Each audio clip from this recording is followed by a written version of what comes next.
Hello everyone, welcome to BunkaMania. We are officially in episode 1. This is Bunkazilla UK's official wrestling-based discussion podcast. I am Jeremy Graves and I am going to be joined right now and always by, let's say, he is the Paul London if I am Brian Kendrick in terms of tag teams. He is the intrepid traveller, Mr. Iain Boulton. Iain, how are you doing?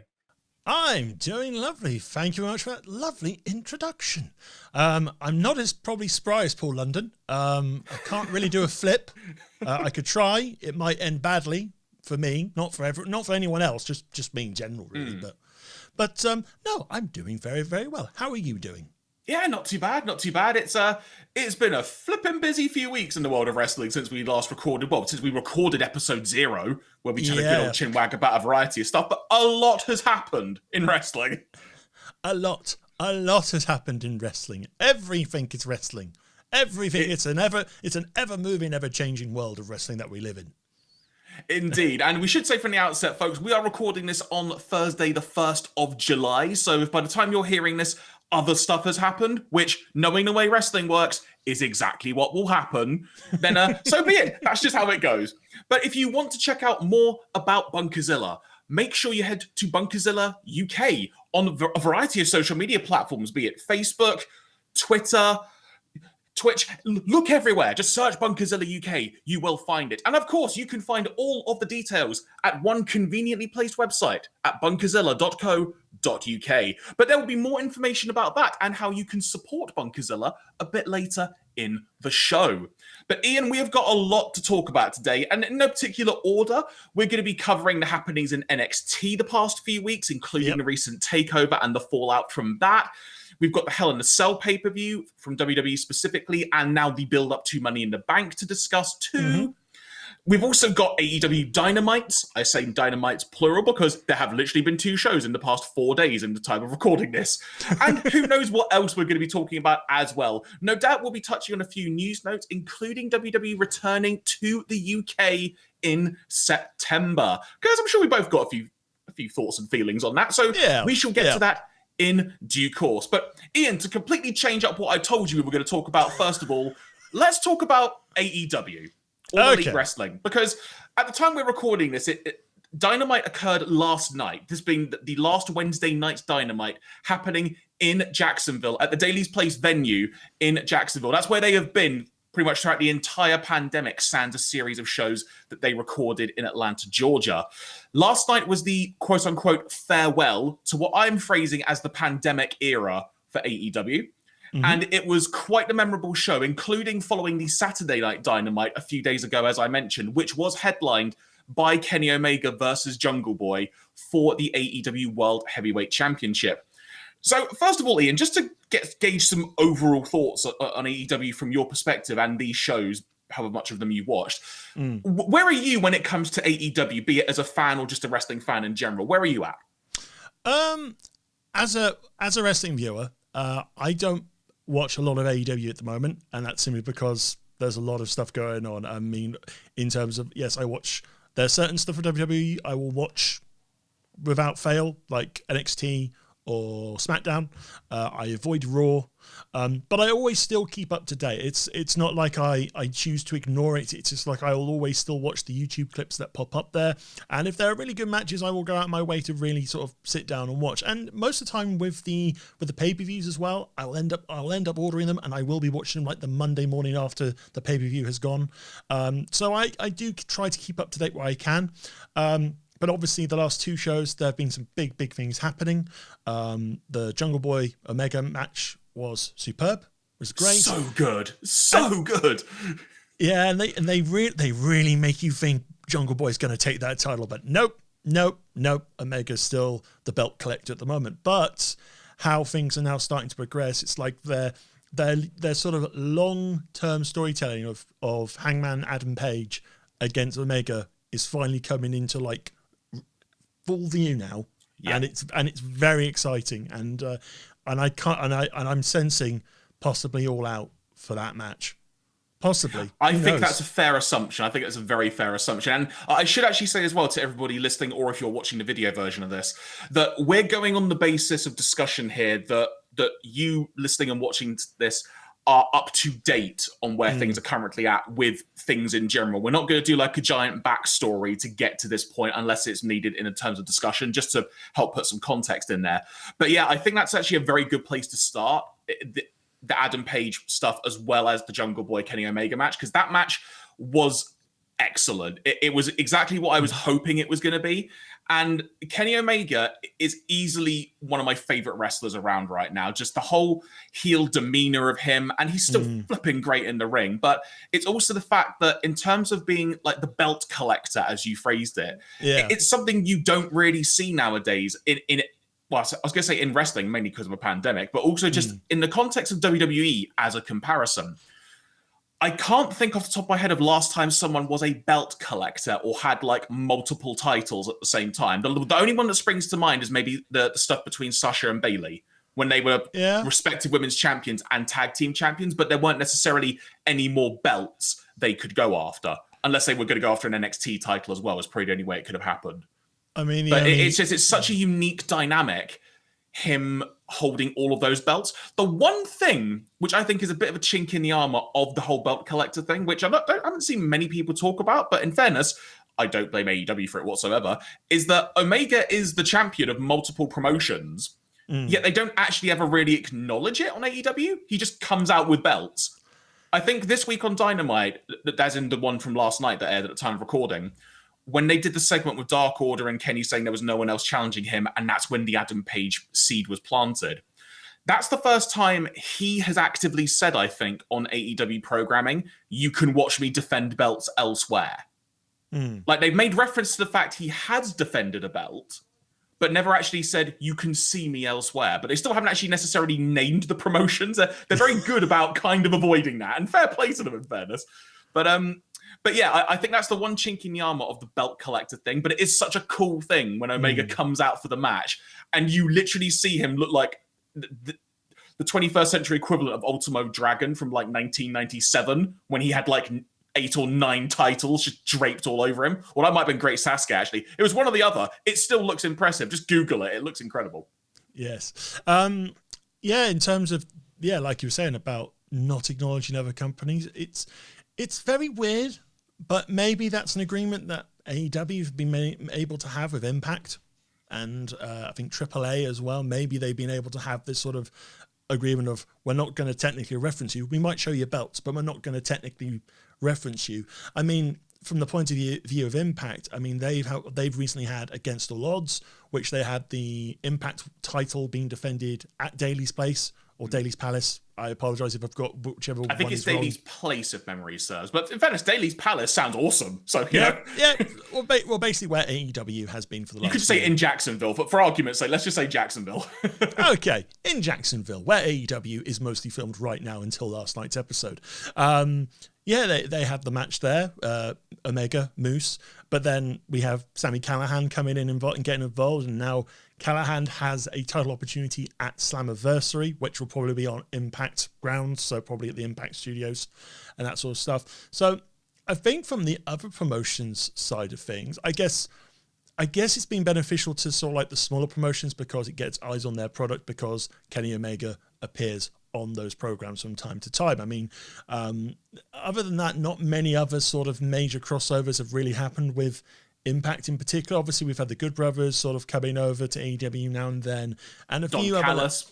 Don Callis, who's now technically, well, he's officially in terms of a backstage capacity, he's not with Impact anymore. Yeah, he is in real life. Let's just call it like it is. in real life. But now technically he's technically AEW talent. So obviously Don Callis is now more of an AEW talent, being Kenny Omega's manager. And then obviously there was that little period for AEW where it was like the forbidden door had been opened. The door, it's been opened. Other companies are talking to other companies. What madness is this? And all this sort of stuff. And yeah, bits have happened, but not necessarily to like the promised land ideals I think some people imagined that would be happening. I mean, in a pandemic, it can only go so far, though. Yeah. I mean, the ones that spring to mind are, like you mentioned the Forbidden Door, like the New Japan stuff has been happening. Like there's been, I'll phrase it this way. There has at least been 2 acknowledgements of Jon Moxley defending the title. One on AEW against Yuji Nagata, which was great. And then they were promoting the Kenta match for AEW Strong, for New Japan Strong. And then I guess in fairness, thinking back, I'm pretty sure in hindsight, Omega defended his AAA title against Rey Fenix. Yes, I want to say it was. And that was a freaking great match as well. So I know I say they haven't really acknowledged it much, but I guess there is an element of me that in a perfect world, I would like to see them just keep listing off things. It's like Kenny Omega's entrance. Like when ring announcer Justin Roberts introduces him, a random thing that happened during the pandemic when he was tag teaming with Adam Page was they kept mentioning like he was hailing, I think Adam Page was like from North Carolina, and they tried to make Omega match it slightly. So they might say, residing, 3,424 miles from North Carolina. And they somehow figured out a way of doing that. And it's like a little random acknowledgement that's, I guess, like an in-joke if you've been following and you notice it. But it's just an element of me that kind of wishes as maybe part of that, they would just list all the titles that he holds. Even just very quickly or anecdotally, it's just like, he is the Impact Wrestling World Champion, the TNA World Champion, the AAA Super Mega Heavyweight Champion, whatever that belt is called, because it's freaking great, and the AEW World Heavyweight Champion. Just list them. That's what I would like to see happen. But again, it's never going to be a perfect world, but at the moment, with what AEW has crafted, it's freaking great in that sense. Yes, and hopefully with AEW going back on the road, and obviously things starting to properly open up now, which is nice to see. Maybe there's going to be more collaboration between the promotions, which will hopefully be a big win for wrestling fans. We'll have to see. But no, in general, with AEW Dynamite, especially the last 2 episodes, a lot of things have been going on. Really good quality wrestling. Nice to see the fans there as well. And all capped off with a really, really sort of touching and sort of emotional video of the whole, like the last year in Jacksonville, really. Do you know what that I'm glad you brought that up, because I was going to bring it up in a few minutes, but that video genuinely had me in tears. And I put this on my own personal Twitter a short time ago before we recorded as well, but I'll say it here and perhaps provide a bit more context that in general, since AEW started, I've watched it every week and it's been a genuine highlight. I haven't necessarily watched a lot of wrestling the past few years, but I've kept up, watched things, but AEW was the thing where I went, right, that's the thing I'm going to watch each week. I want to support it and see where it goes. And I was still watching a load of New Japan until a while ago, and checking out WWE here and there as well. But AEW was like, that's my one constant that I'm going to have. And then the pandemic happened, and it still somehow carried on. And I was a little bit skeptical at first of thinking, should this really be happening? Pandemic and whatnot. But to their credit, they did it above board, from what you can see, and they still managed to develop and make me really enjoy it and care. And I got really, really heavily invested in it. And especially, not to go too deep here and dark, but, we've all had some pretty low points over the last year and a bit. We just have. It happens at random times, be it for long periods of time or short times. And even when I've been at my lowest, AEW has been a genuine highlight for me every week and something I've really looked forward to. And that video just encapsulated. No, this is the better way to phrase it. It's not that I forgot why I loved watching AEW every week, but it reinforced why I love watching AEW every week. Just seeing all those moments, just so many random things just coming back to me, and then it ultimately ending with fans being there. It's just, flipping heck. Like, just got me. Like, I think it was one of those moments that just got me, started bawling my eyes out. And it was just that moment of, this really feels like this is the end of a chapter. It's like, if you imagine almost like, I guess you could compare it to maybe something like in the Marvel Cinematic Universe, or maybe a comic book just in general, or heck, just books or, other TV series. But there is always a clear moment when like a story arc or a chapter ends and you've got that clear bookend. And then the next thing that happens is it's the start of the next chapter, and you've got to lay the groundwork. And that video felt very much like, this is the end of AEW's pandemic era. That was like a very clear end point. And in some ways, I would even argue at this point, if you want to check out AEW, not necessarily, you could say check out this show, because I would do, because I'm a fan of it. But you could literally say, tune in next week, because in theory now, that's like episode 1 of the new season. And it's almost like a good jumping on point, I guess is one way to put it. It's kind of like it's a nice way to look at it as like it's like a mini reset. So basically, if you want to come in, and start watching AEW now, this is a good point to do it. And it reminds me. This is like the strangest segue into television, but it reminds me of season 2 of Alias, where I think they have one particular. I think it was an episode they broadcast on the Super Bowl. And it was kind of, I think it was called Phase 1 or something like that. And basically it just reset a lot of things. So basically it's like, not watched this show before? That's all right. We're just about to knock it all down. Come along, it'll be fun. Just the world's biggest retcon. Yeah, kind of. It's kind of like these things did happen about a couple of episodes ago, but that's all right. That's fine. We're just gonna follow Jennifer Garner. She does some spy stuff, and we'll meet some characters. Some of you already know, and some of you don't. That's all right. We'll explain as we go along, and then we're all on the same page, and we can go off for the next couple of seasons. How's that sound? I mean, it is literally like that, and that is another great example of just how that feels to me with that video. I think it's going to be very interesting to see how WWE celebrate the end of the Thunderdome era, because obviously WWE makes some really good videos, but it's kind of like, I think a lot of it really pales in comparison to what AEW have been able to do over the last 12 months in particular. I mean, don't get me wrong, WWE have had some really good highlight spots. I think Bayley has thrived in the Thunderdome era. Yeah. Obviously, we've had the rise of McIntyre. We've had the complete revelation that is Roman Reigns' bastard heel completely. But sometimes it's not always been the complete package. And as a fan who does watch a lot of WWE, I can sit here and I can look into this camera right now and tell you the last 12 months have not been always fun.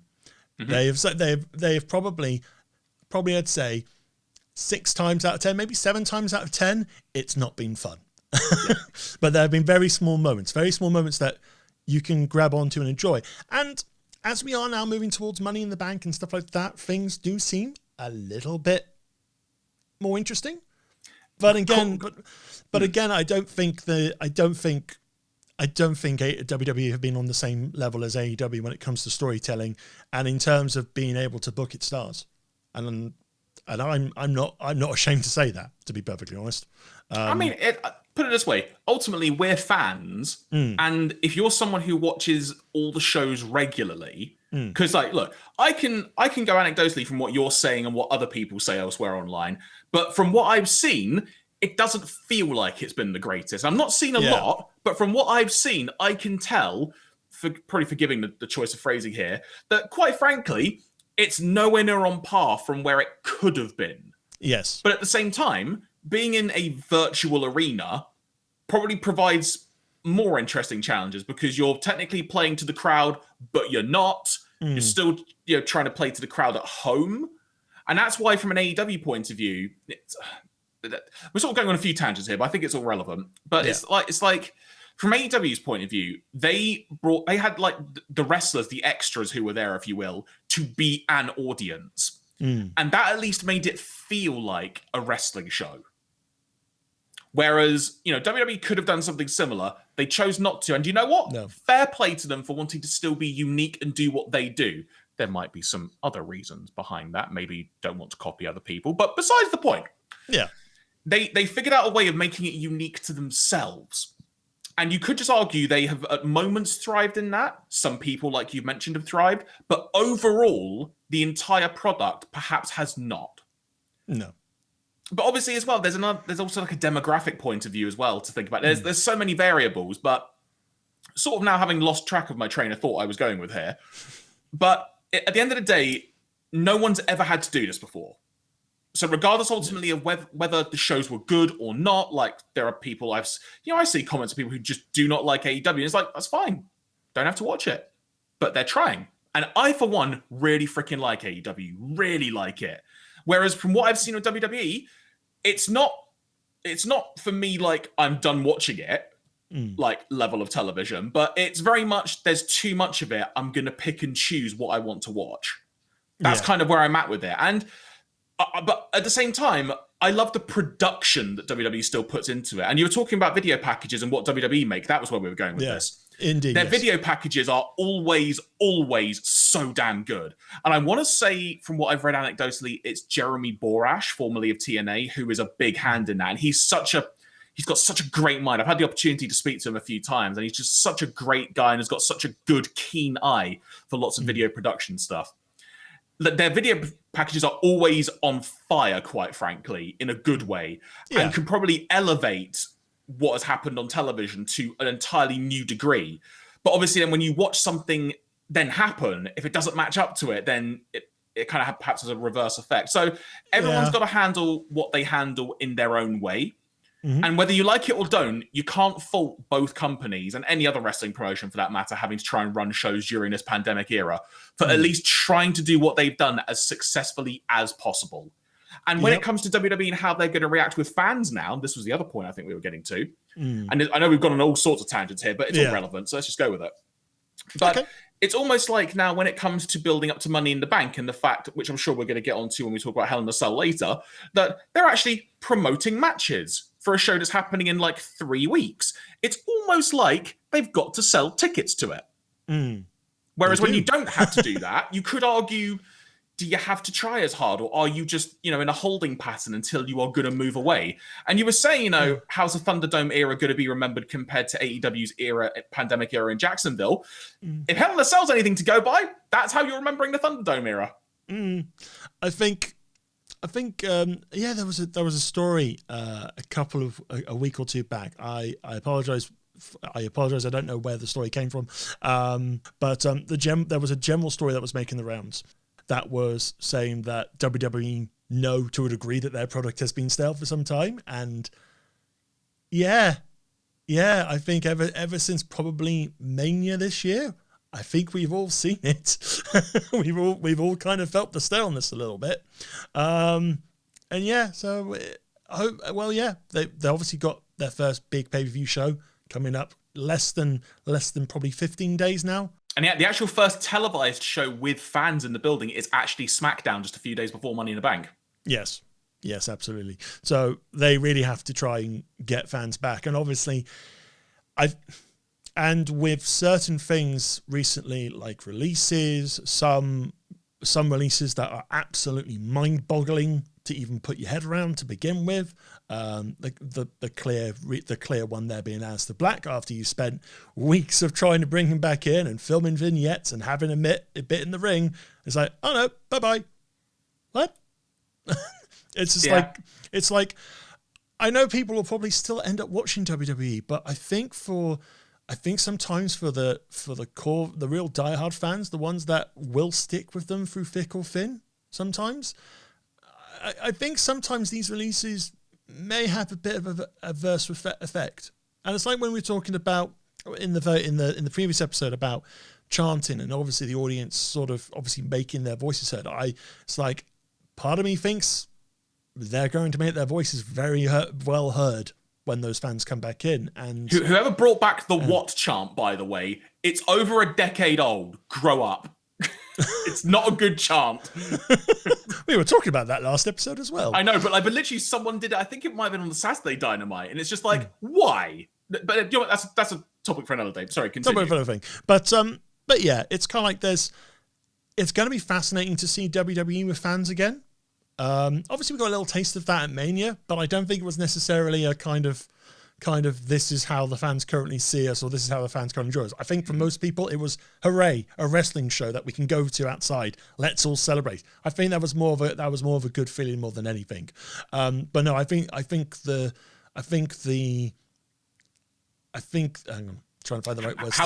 How are the fans going to react? Yeah, that's the key detail, because is it going to be a Daniel Bryan WrestleMania 30 situation where the fans are effectively overrunning the show and taking over, that they're going to have to respond in the way that they want to just to be able to carry on with the show? I mean, what was it? It was years ago at this point, but there was a segment I remember on WWE TV with John Cena and Vicky Guerrero where literally the fans would not let Vicky speak. And that was a moment where I think in the end, John Cena actually said, guys, seriously, let her speak. There was a point, and it's happened as well, with fans booing Roman out the building. I think it was the night after WrestleMania when the fans were just basically chanting, can't remember exactly what it was, but it was the Daniel Bryan thing as well. Like, are they gonna force WWE to have to go with what they want, or are they actually gonna let it just unfold and see what happens? Yeah, that Reigns promo, that was the night after he beat Undertaker at Mania. He basically stood in there for like 5-6 minutes, and people were just booing, and all he just said was "my yard now" and walked off. And that was a really great promo. I think Reigns knew the fans were going to boo him, and he was just having the time of his life, going, "Yeah, boo me, boo me, boo me. I'm still here." Yeah, they were doing more than booing him. But I'll tell you what, let's table the WWE talk for now, because we'll come back to that in a sec. Let's wrap up AEW before we get too far off here. Which obviously I've caused myself, so I will take the blame. But yeah, so the Jungle Boy Omega match was freaking great. I also wanted to bring up the continuity consistency with AEW, because there are lots of little things which they're really freaking good at. Sometimes they're not, I will say that as an AEW fan here, but there are some things that they're just really good of just saying enough or giving you a little hint of something enough to where you can tell exactly where it's going and you know you'll be rewarded for it ultimately. But there are also little things where you're rewarded, which is something that WWE, not just to bring them up again, that have been guilty of in the past, whereby if you notice something and then it just doesn't make sense down the line, they just kind of go like, it never happened, in like the Jedi mind trick type deal. Whereas with AEW, the whole relationship between Eddie Kingston and Penta Zero M, I think it is that when Pat couldn't get over to America, Eddie Kingston kind of started forming his family faction. This is when he was challenging Jon Moxley and being a heel for a while. And so he brought Penta and Phoenix into the fold, but wanted to split them up and was determined to keep Penta but ditch Phoenix, which in itself, don't agree with that decision, Eddie, but that's a debate for another day. But then eventually Pat came back, that family thing split, they had like the big blow off, it's done, and Kingston eventually turns face and whatnot. And then a few weeks back, ultimately, it's kind of like, we both don't like them, so we might as well just team up and help each other. But Pat was like, no, what the hell are you talking about? I remember what you did. They remember what you did, that being Penta and Phoenix. But ultimately, Eddie was just like, look, I get it. But the fact of the matter is, we need to work together. You can not like me all the hell you want, but when we're out there, it's business. And it's a little thing like that, which is like, good, they've acknowledged it. I'm not got to forget it. And then it's a little other thing that Eddie did, and I think it was in the promo on the Saturday Night Dynamite, that he referred to Penta as my best friend, which was the line he kept using to try and turn Penta and Phoenix against each other. Yeah. But it's just like a little continuity thing where he's like, oh, my best friend Penta. It's just it's a little tiny thing, but Penta went with it because at this point, he might as well. His brother's been taken out, Pac's been taken out. What else is he going to do? So he's just going to go with it and just have fun because he can see that Kingston's changed. And it's just a little thing like that I just love. And that's a little bit of continuity consistency. Yeah, you definitely don't get that with WWE most of the time. I mean, they'll only bring it up if it's vital or something they've just remembered something. So, oh yeah, this happened. We need to talk about this. This sort of thing happened. It's like half the time sometimes if someone has a significant victory over someone, it's either used a bit later on or it's completely forgotten. Or the wrong thing of a match gets really, really talked about. It's like a good example, and I think this was definitely picked up on some of the UK wrestling channels like Cultaholic and Wrestle Talk, was basically how in the Cesaro and Rollins match, Cesaro does his UFO to finish Rollins off.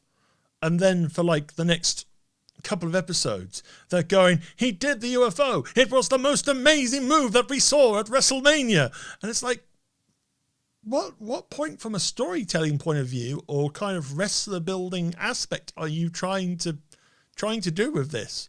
We all saw it. We all liked the move.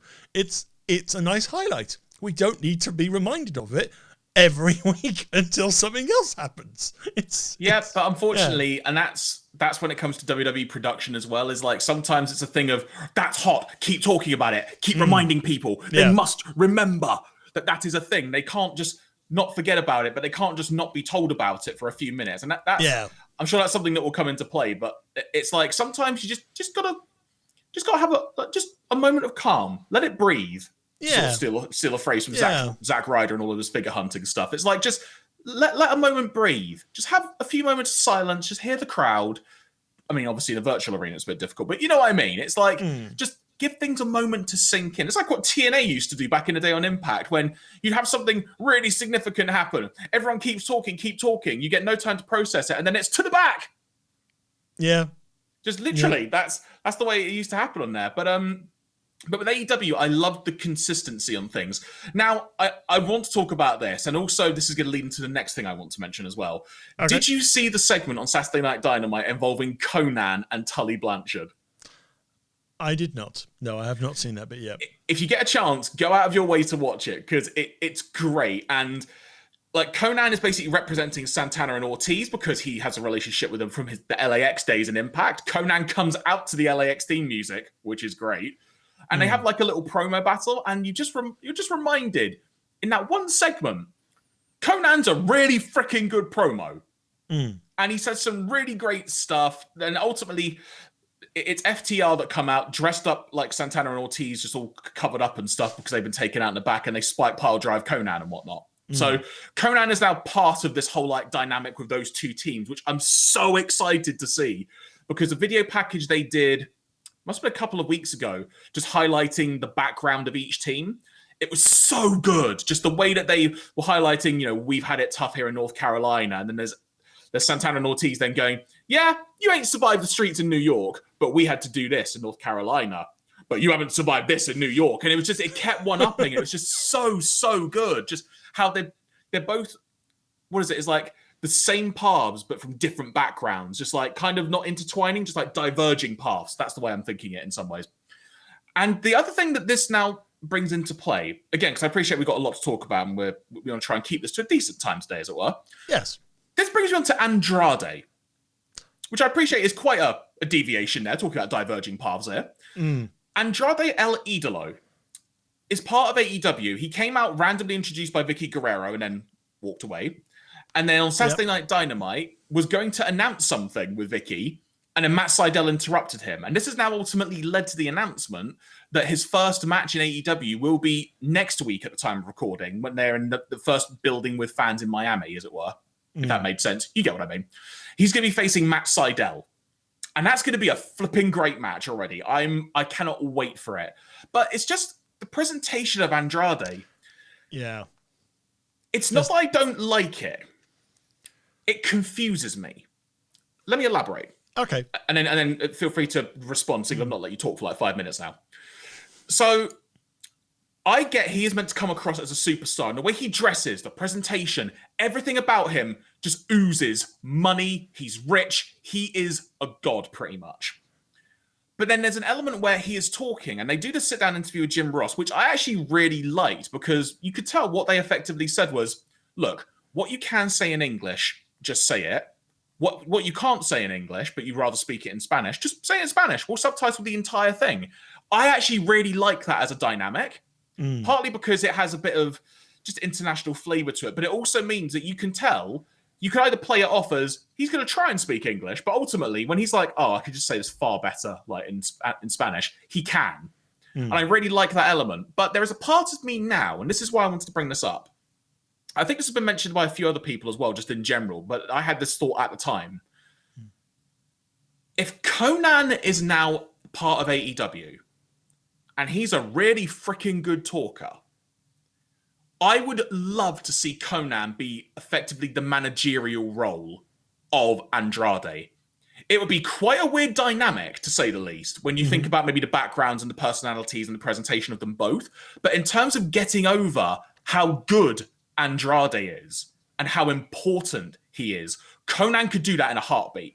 And I strongly and firmly believe that if Conan were to not to be the mouthpiece of Andrade, but to be just there. Like, there's a few other people who have that, where like they'll say some bits and bobs, but there's ultimately someone maybe leading the charge a bit. Jade Cargill, for example, now has Smart Mark Sterling with her. And it's not that Jade can't talk, because she's got a lot of charisma, but it's just having someone else just to almost just add to the overall flavor of it. Again, it really, really helps. And I just really believe that to help Andrade, again, not because he can't talk, because he can, but I just think having something like a Conan with him, that presence with him, who's never going to overtake the importance of him, but can add to how important and what Andrade actually means and will represent. I think that is vital. And much as I like Vicky Guerrero, and I think she will do a fantastic job, and they've already established the link with the fact, they're both from multi-generational wrestling families. Easy, really, really easy link to have there. But I just think I associate Vicky Guerrero with Nyla Rose. That is who her person is. She is very much the manager of her. Heck, she was wrestling on Dynamite in a tag team match. Like, Vicky is at a particular level in a different part of the AEW landscape, whereas Andrade is at another different level, be it higher or lower, whichever you feel currently. But he's in a completely different area to where Vicky currently is in my estimation of watching the show regularly. And I just think there almost needs to be a moment where they can periodically cross over. Just periodically. There could be a moment, an exchange, but they need to be separated. That's what I think. And I think Conan would be the perfect replacement for that. I mean, if you want to talk about Andrade, the perfect manager for him so far has been Zelina Vega. They had a great double act in NXT, and to a point, they kind of had a good act in WWE, and then booking just really sidelined and frustrated Andrade. So obviously, he's over here in AEW now, and I think Andrade has a lot of potential. But I think you are right. There needs to, I think, in order for Andrade to at least be able to thrive right now, until he's able to do promo work, or if he's to that degree, I think he needs a really good mouthpiece or a really good manager to speak for him. And we've seen it, with some of the big hitters in wrestling over the last couple of years. I mean, Brock Lesnar doesn't do much promo work. He'll say the odd line here or there, but most of the time it's Paul Heyman. And whenever Paul Heyman's speaking for a wrestler, good stuff happens. Look at Team Taz in AEW, another prime example. Yeah, Taz doing a lot of talk for obviously Brian Cage and the group there as well. So yeah, I think Andrade has a lot of talent, and he was one of the best wrestlers in NXT for a good period, and it was great to see. But yeah, the main roster run was a complete disaster. I think everyone's in agreement. Not the first time that will be said ever. Yeah. Shock horror. But no, I think if he really wants to prove himself in other other promotions and other companies, the whole package has to be there. And you can look $1 million and you can do all the stuff that you can do in the ring, but if you don't have a character element to it, or you're able to connect with the fans in some way, verbally or even through emotionally in some way, then you are kind of dead in the water a little bit, because those with the complete package become memorable. They have their legacy. It's like you wouldn't like. It's like, good example. It's like The Rock could be able to lay the smack down every week, but if he didn't have the charisma and the skills to like have an audience in the palm of his hand and get them reacting to everything he said, even it's like his catchphrases and stuff like that, then it's like The Rock would have just been like Rocky Maivia when he came out at the Survivor Series. It's kind of like the whole package has to work somewhere. But yeah. I have good hopes for Andrade. I would love to see him thrive in AEW and kind of do show WWE. They really did fuck it up. Apologies for the language. but yeah, we'll have to see. Now, another interesting element to the Andrade thing. Yes. And this is kind of going back earlier to mentioning other promotions and Kenny Omega, the belt collector. Are you aware that I believe it's at Triple Mania, Triple A's like big premiere show of the year, their WrestleMania equivalent, if you're not aware. Yeah. That they are having Andrade v Kenny Omega for the Triple A Super Mega, whichever it is title. Forgive me, I don't know the entire name. I'm very curious to see if that's going to be acknowledged, or if they're going to do any build up to that. Because at the moment, Adam Page is very much now in, he is like going to be full steam ahead imminently for going to be being the next prime challenger for Kenny Omega, which I cannot wait for. That is like being a long-time fan, the continuity, consistency being paid off, quite frankly. That is a prime example. Mm-hmm. But I don't think they would probably want Omega to clearly have lost somewhere before that match, because for them, that's a massive big deal. Yeah. Now, you could argue if he doesn't turn up with all the belts all the time, there's probably a very easy way to hide that. But given how open the AEW are about talking about things from elsewhere, forbidden doors and whatnot, it would feel very weird if they didn't acknowledge it. Yeah. I think it would help a little bit of continuity, because obviously they could have all the belts, and if one's vanished and they're not kind of acknowledging it, and especially when both wrestlers are on the same big show as AEW, you kind of need to acknowledge that. I mean, it's like you said a bit earlier about acknowledging continuity and events in the past. I think they have to make sure this is acknowledged, because otherwise it's going to be an awkward sort of, so is anyone going to talk about it? Nope. All right. But where did the belt go? Where did it go? Where did the belt go, Kenny? I don't know.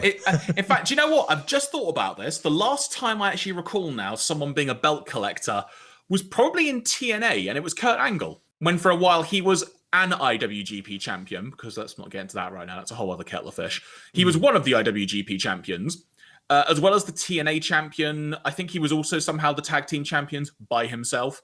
And he was every champion, because I think at that point Samoa Joe had also been going for that. It was part of their long feud, but that's another example of the belt collector thing. But I do hope they're going to acknowledge it. I really, really do. And talking about continuity, consistency, this is if we need a name title for this episode, this is what it's going to be, quite frankly. But again, talking about Eddie Kingston and Penta. Now, apologies if you've not seen this on Dynamite yet. I'm going to be spoiling this for a moment, but they defeated the Young Bucks on Dynamite last night at the time of recording in the Jacksonville Farewell show, as I'm now going to refer to it. It was such a good match. It's the first match on the show. Go out of your way to watch it, those of you listening and watching this, if you want a really, really fun match. It's just so good. Eddie Kingston is awesome. Penta is awesome. Whether you love them or hate them, the Young Bucks are freaking great. They just are. They have been, and it's exactly what I wanted to happen. And now we're going to get a tag team title match involving them at some point soon, and it's going to be great. One would assume that probably in that match, Moxley might make a return, or Pac might make a return to help their, fellow comrade and whatnot, when undoubtedly there might be some shenanigans involved, let's say. Yeah. Shenanigans, skullduggery, pick your word, they're both great. But yeah, so again, it's simple and smart stuff. And just a bit of continuity and consistency there. And I love the fact now that the Young Bucks have actually lost a match, because I'm pretty sure they've not lost a match for a long time at this point, probably since they won the tag team titles from FTR. So it's nice to see that they can be defeated. They're fallible. They're beatable. There you go. Go again. Get the belts. That sort of stuff. There you go. And as we mentioned, Adam Page is now probably very likely next in line for the AEW title. And saving that match with everything that's gone on between them when they were tag team champions, the separation period they've had, the moment where Adam Page was number one in the rankings, but then Brian Cage beat him. And it just suddenly meant that's not happening for a while. It's little easy continuity things when you start thinking about something and it's like, nope, they thought about that. You know exactly what it means as well. It's so great. And that match in front of an amazing crowd, probably if it's All Out, I think that's in Chicago again. I don't remember off the top of my head. But either way, that match in the main event of a sold out show, it's just going to be fire. It's going to be great. I can't wait. That's how it all comes together. And it's really, really hope. And Inner Circle v Pinnacle, the feud must continue. The Sammy Guevara MJF match was really freaking good. So good. Sammy Guevara risking his life. I don't know if you might have seen a GIF going around of it, but I've not, but go on. Okay, well, you know what? Short version, MJF is over the guardrail. Sammy Guevara does a somersault from the top rope in the corner over the guardrail to get him. Okay. I've not played it up enough there, but flipping heck, when I watched that, I nearly just went, Jesus! But it was really, really good. And this match, I love the match. It's such a good main event. It was one of those matches where when it started, they did a load of chain wrestling. And it was Jericho, ironically, on commentary for the entire show, but he was hyping up how it's going to be brutal, it's going to be bloody, it's going to be a fight, and they start chain wrestling to begin with, and I openly laughed. And then he even had to acknowledge, this isn't what I was expecting, but it's still great. It's just so good. And then ultimately it did get, a bit brutal and bloody and stuff. It was really, really good. Ultimately, MJF got the win through some skullduggery, which was expected to happen, quite frankly. There is one continuity loophole that needs to be answered, though, from this match. Talking about continuity again. There were members of the Pinnacle that came out to... Basically, they interfered. It was Wardlow and Sean Spears, who got involved. Now, earlier in the show, there was a promo from Santana Ortiz and Jake Hagar hyping up a 6-man tag match next week with FTR and I want to say it's Wardlow that's going to happen next week, like another big Pinnacle v Inner Circle match. Yeah. Where were they? Because they could have come out to help and they did not. I don't remember them mentioning why they weren't there. So there is a loophole there that needs to be figured out as to why they didn't come out and help Sammy and Jericho. Because ultimately Jericho got a bit of a beating as well from it. So that's a continuity thing that needs to be answered. But otherwise, it was so good. But the main thing it's going to lead to next week is that on the Dynamite next week, there will be a segment in the ring where MJF has publicly acknowledged he will give Jericho another match against him, but he has to follow some stipulations that MJF is going to lay out. Now, I'm guessing this is probably going to be in similar vein to when it was probably Cody and MJF, actually, like in the early days of AEW, when like Cody had to have like 10 lashings to his back or something, and like all the bits and bobs, and have a cage match against Wardlow. It's probably going to be something with similar ilk to that, I imagine. Yeah. But we're going to get MJF v Jericho again, and in a hot building. That's going to be great. I don't care the quality of the match, ultimately. It's going to be great just to hear MJF getting booed out the building, because it's always great. Always fun. Always fun. I've been talking a lot there, but anything you wanted to touch on from the things I've just been mentioning? No, I am quite covered. I'm quite good actually. So, but yeah, I mean, yeah, there is a lot going on in AEW, and it's going good. It's going good, and I think fans coming back is going to really propel it a bit further forward now. I think the money is definitely in the Page Omega feud. The money's in the Page. That's like a really good kind of cryptic metaphor. It's in the book. It's in the book, or the beer can, or the whiskey glass, or in the horse saddle. I will say, actually, before we move on from AEW, actually, I want to give a shout out to Rebel, because she was involved in a tag match with Britt, Nyla, and Vicky that I mentioned earlier, and she actually dislocated her kneecap during the match. Ow. Like, there's a moment where she broke up a pinfall attempt, and immediately I knew something was wrong, because she wasn't moving her legs. And she was like literally trying to drag herself over to the side. And when you're thinking, this seems off. When you just know. There's sometimes you can tell.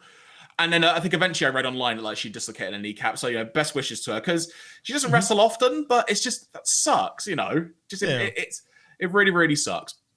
Also, that Britt Baker Nyla Rose match, I'm really looking forward to that, because they've somehow managed to turn Nyla Rose sort of face, but still very heelish. Almost like a tweener, I guess, but more on the face side of it. And it works really well. And Nyla Rose's gear looked really cool. Well, kind of a white and purple look. But that's a topic for another day. So we now move to WWE land, the world of the World Wrestling Entertainment. The sports entertainment, if you will. So, again, there's a lot to talk about here. So, Ian, I'm going to give you the option. Do you want to talk NXT first or main roster?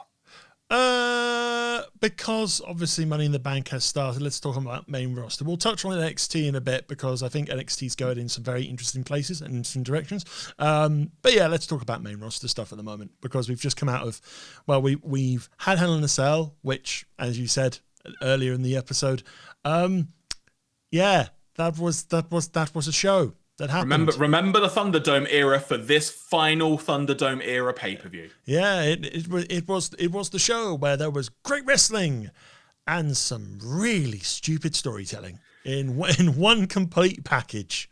So, okay, that's an interesting way you phrase that there, storytelling. Do you put it specifically as storytelling, or do you put it down as dumb finishes? Dumb finishes for some of them. In the case of possibly the Raw Women's Championship, hey, look, Ian. Who knows? In the fictional WWE rule book, this for a fact, because every WWE fan and wrestling fan around the world knows this, because we've all read this book that doesn't exist front to back. that you can get disqualified by pulling up the lip of a table and throwing it conveniently into someone's face, because it's never happened before and never not been a disqualification before. Therefore, nothing is wrong with that finish, Ian. Nothing. It was a load Nothing. It was a load of shit. Oh, you're being so polite to that, Ian. It was so bad. But I just felt bad for Rhea and Charlotte, because they were having a good match, and then suddenly that happened, and it's just like, whenever that happens and there's like a DQ, unless there's like a really good DQ, which the idea of that in itself is naff. DQs and after 15 minutes just annoy me. Yeah, there's a good example of something where there's been no winner recently on Raw, and that was when Ricochet took on John Morrison, and Ricochet jumps from the ring. There's a great GIF online. Basically, Morrison escapes out of the ring and just sits on the barricade between himself and some of the Thunderdome screens, and Ricochet just goes, "All right." Just sort of hops up onto the top rope of the side he's facing and just flings himself across the barricade floor and cross bodies Morrison right over behind. There's clearly a mattress there or something like that, but it's like a move like that, which is just so insane, obviously leads to like a double count out, and you kind of go, oh, it sucks, but you know what, I'll forgive it because of that move. Whereas with Ripley and Charlotte, they've had a really good match. They have great chemistry. We've seen it with their WrestleMania match for the NXT title. They have great chemistry. They have really great chemistry, and they decide to end this really physical and really engaging match with just a faint smack of a table, and that's it. And considering we still don't know whether we should be booing or cheering Rhea Ripley, whether we should be cheering or booing Charlotte, we have no idea at the moment. They're just as bad as each other at the moment, and we've got a Money in the Bank match coming up in a few weeks, and it's like, I think the fans are going to be confused as well. It's kind of go boo yay boo, eh? I mean, if they weren't already confused, fair play to them. Yeah. Oh god, that's going to happen, isn't it? Yeah. Oh man. Let's make the first BunkaMania prediction of this series. A CM Punk chant is going to happen at Money in the Bank. Oh, I don't want it to happen. I said in the previous episode, I hate that chant. I understand why audiences might use that, but I still think a lot of the majority, pretty much all the wrestlers in WWE, they are incredibly talented.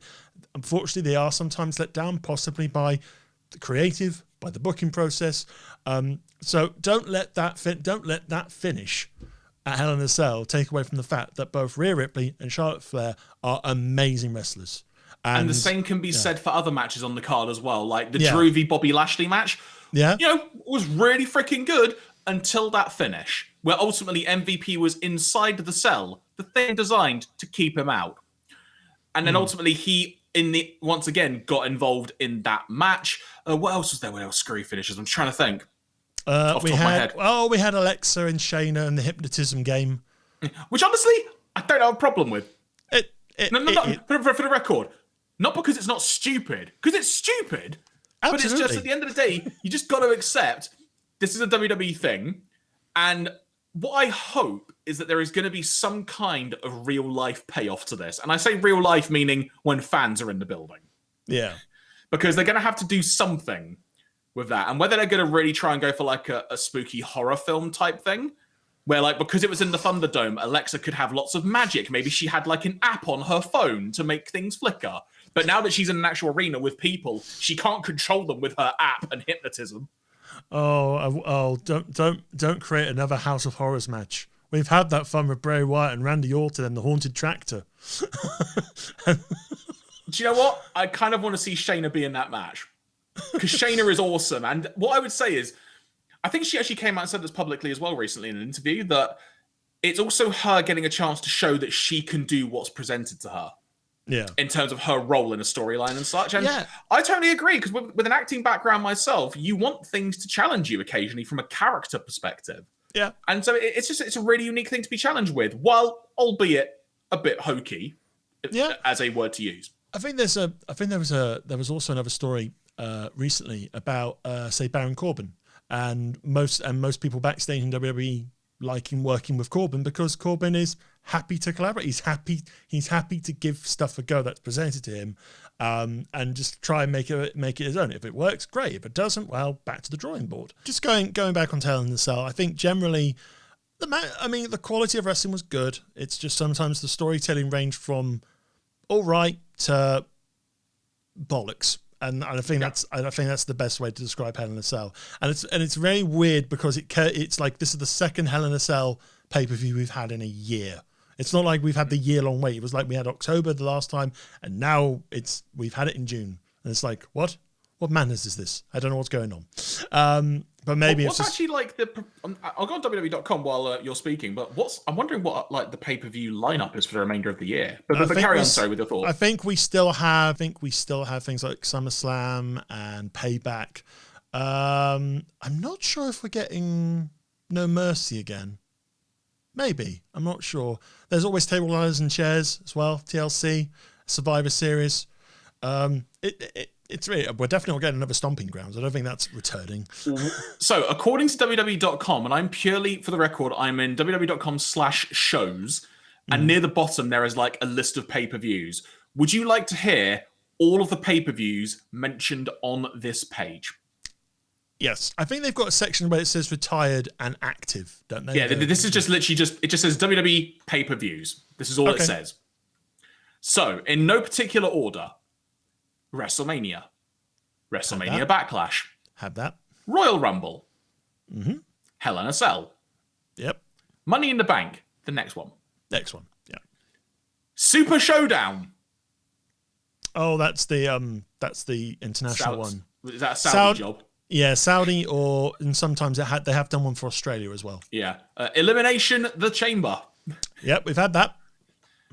Summer Slam. Yep. That's coming up. Las Vegas. Clash of Champions.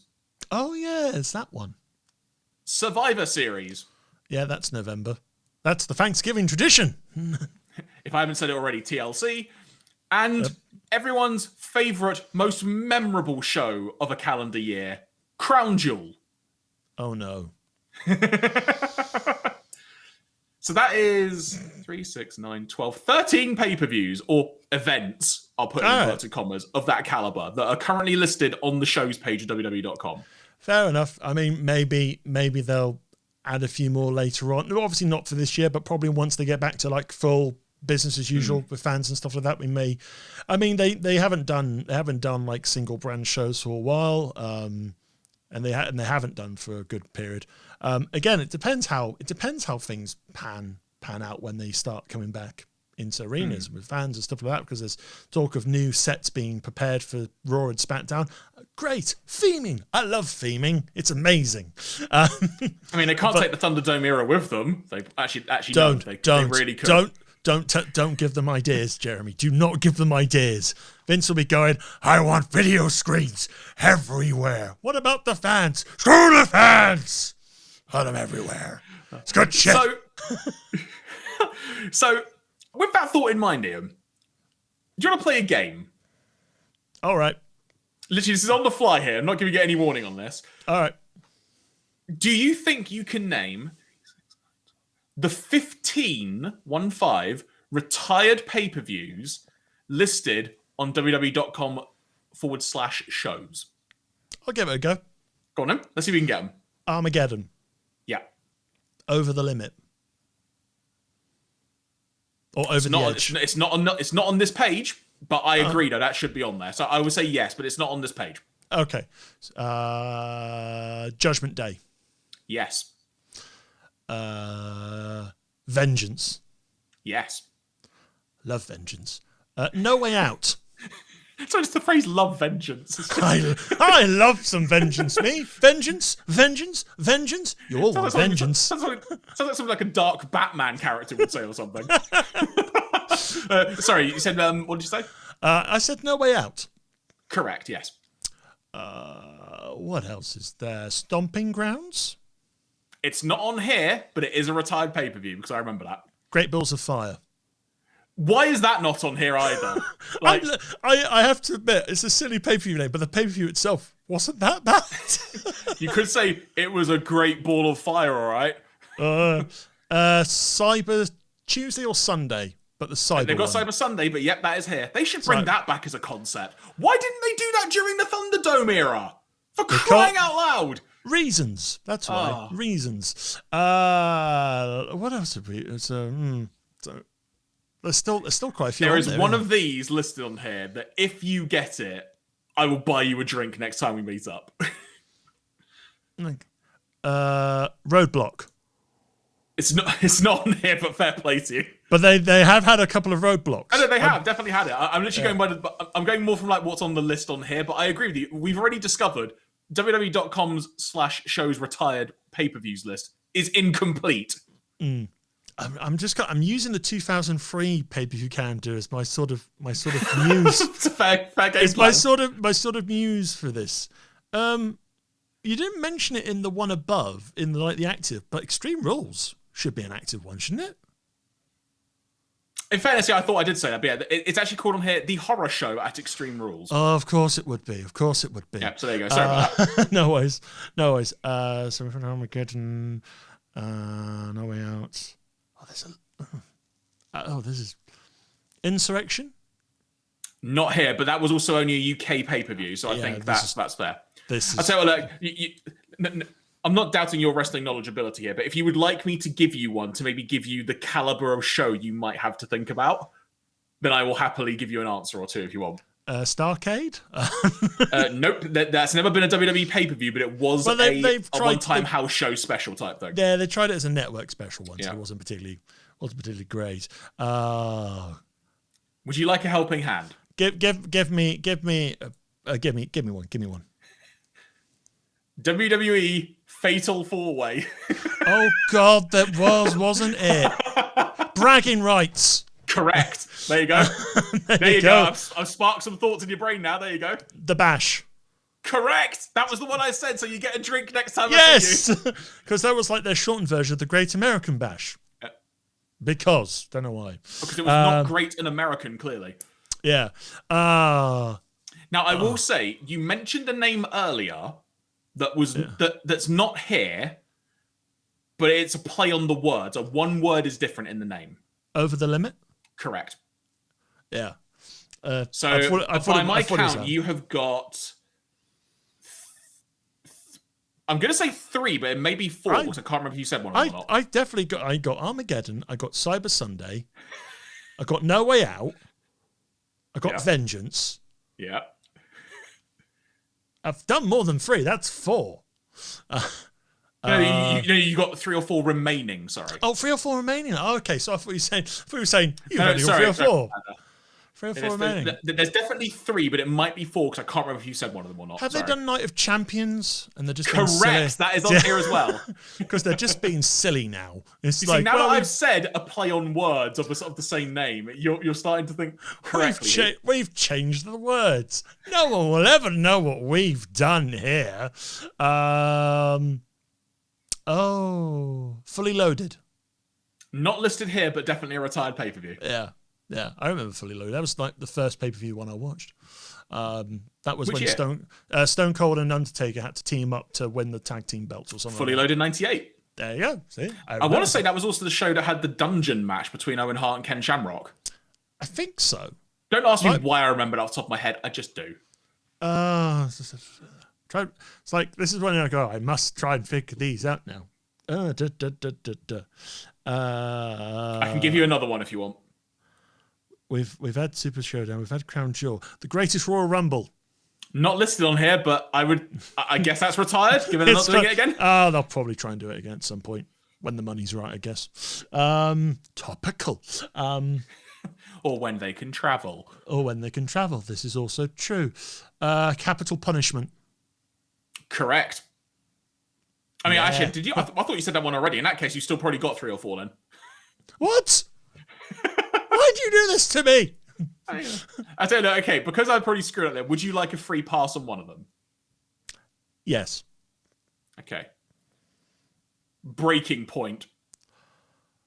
I forgot that one. I knew that was one. So based on my counting, which may or may not be one off, I'll tell you what, I'll give you another one, which is the one I can't remember if you've already said or not, okay? Okay. And then there's one more after that you need to get. Right. So Unforgiven was one of them. I did not say that, and I should have remembered that one. There you go. Bad Blood. Not on here, but, you know. So there is one more listed on this page. I can give you clues as to what it is, but I won't say the name. I'll take a clue. Okay. ECW. One Night Stand. Correct. That was kind of giving it away. Yeah, I know, right? So, oh, you should have said December to Dismember. There you go. That's a retired show. Why is this list so incomplete? What happened to this Tuesday in Texas? What happened to this Tuesday in Texas? Was that actually a pay-per-view, though? Or was that a special? I think that was a special. I mean, who knows anymore? But I mean, the fact of the matter is, NXT have been taking parts of those sort of names and making them their own. So it's like Vengeance Day. You know, that fun play on words for Valentine's Day. And New Year's Evil. I like that one. That was a cool one. New Year's Evil. And then we had In Your House. We had that one. Mm-hmm. And then they've got the Great American. What's the next takeover? Next takeover, they've got one in the summer, but the next sort of TV special they've got is Great American Bash on Tuesday. Oh, cool. Which is headlined, I think, by Cole O'Reilly 2, Electric Boogaloo. Cole O'Reilly, I. It's the way they do it on NXT, where they just put the giant eye in the middle of the screen, and then both their heads just kind of just slowly. Just. And do you know what that game sums up, Ian?